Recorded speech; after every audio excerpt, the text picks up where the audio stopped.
আসসালামু আলাইকুম ভাই ও বন্ধুরা, কেমন আছেন? আশা করি ভালো আছেন। আজকে আমরা আইছি হযরত শাহ আলী বাবার মাজারে একটা কাজের ব্যাপারে কথা কইতে, মিটিং করতে আইছি।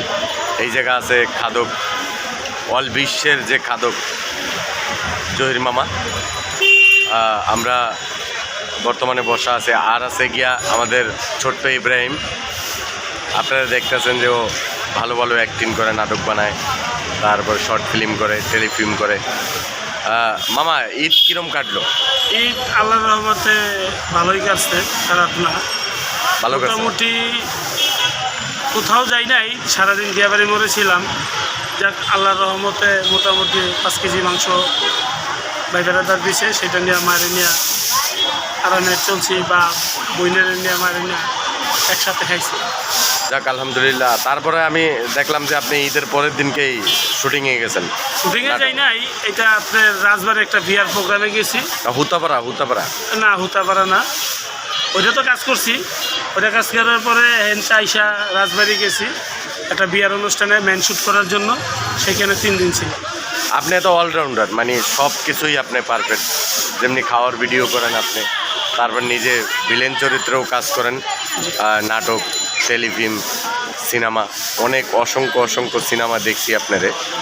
আর আপনার কোনো ঈদে কোনো সিনেমা মুক্তি পেয়েছে?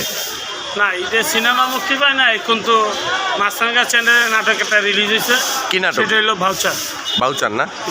মাছরাঙ্গা টেলিভিশনে গেছে ঈদের 7 দিন পরে। ঈদের 7 দিন পর সেটা গেছে পরশু দিন রাত্রে, রাত্র 8টা বাজে। রাত 8টা বাজে গেছে।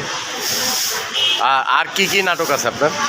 আর নাটক আছে, সেটি চলে গেছে, সামনে আরও নতুন আছে। এটি কী নাম দিয়ে ছাড়ে সেটা বলতে পারবো না, ছাড়লে বলতে পারবো। যে আমাদের আরেক বড় ভাই আইছে, আব্দুল সালাম ভাই, ওই যে আপনারা দেখতেছেন, এই যে আমার SM মিউজিকের মালিক আব্দুল সালাম ভাই আইছে। ভালো ভাই, এই যে সালাম ভাই আইছে খাদকের পাশে, আপনারা দেখতেছেন। আমরা সালাম ভাইয়ের নতুন একটা নাটক দেখলাম, হ্যাঁ, রিস্কা দিয়ে যায়, হারাই যায়, পরে খুঁজে লয়ে। এই যে সালাম ভাই, SM মিউজিকের মালিক, ইউটিউব। তবে আমরা খাদক জহির মামা আছে, ইব্রাহিম আছে, আমার বড় ভাই আছে সালাম ভাই। আমি ওদিক থেকে টার্গেট করছিলাম,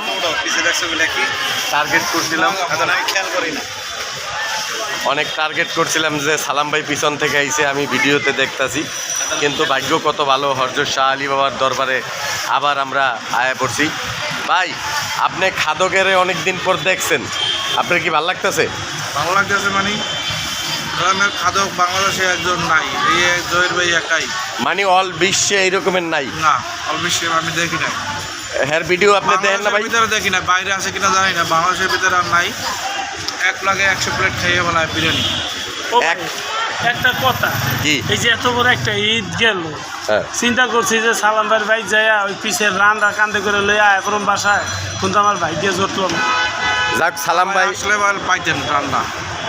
অবশ্যই চিনি না ভাই, এই জন্য অবশ্যই গেলে রান্না পাইতো। সালাম ভাই রান ধুয়ে দিছিল আপনার লেগে, আপনার হয়তো বা ভাগ্যে নাই, কারণ আপনি তো মনে করেন বুড়িগঙ্গার নদীতে যে ওদিনকে ডুবাইছেন গরুর মাংস খাইয়া। হ্যাঁ, আমি দেখছি। হ্যাঁ, মামার মজার একটা কাহিনী আছে। মামায় ওদিনকে ঈদের দিনকে গরুর মাংস খাইয়া বেলা 2টা বাজে পানির ভিতরে যে নামছে। কয় ঘন্টা ছিলেন মামা? 3 ঘন্টা। 3 ঘন্টা ছিল পানির ভিতরে, কারণ গরুর মাংস তো অনেক গরম। আর অল বিশ্বের যদি ভাইরাল খাদক হয়ে থাকে, হ্যাঁ, গরুর মাংসর কাছে কিছু নাই। কিন্তু মামায় খাইয়া মনে করেন 20 প্লেট গরুর মাংস খাইছে, বড় বড় প্লেট আইনে দিয়েছে এই যে সালাম ভাই, আর খাইছে মামায়। খাইয়া ওই পানির ভিতরে ওই যে বুড়িগঙ্গার নদীতে যাই ডুবতেছে। হ্যাঁ, ইব্রাহিম, আপনি দেখছিলেন না? ভাই দেখছিলেন? কি করছিল? আরে খায় দা ভাই, যে তুরা সিঁড়ি নদীটা আছে না, ওটার মধ্যে 2 ঘন্টা ওই যাই ডুবতেছে। হ্যাঁ। যাক, আলহামদুলিল্লাহ। ভিডিও করেন আজকে অনেক দিন পরে সালাম ভাইরেও পাইছি, আর আমগো খাদক আছে।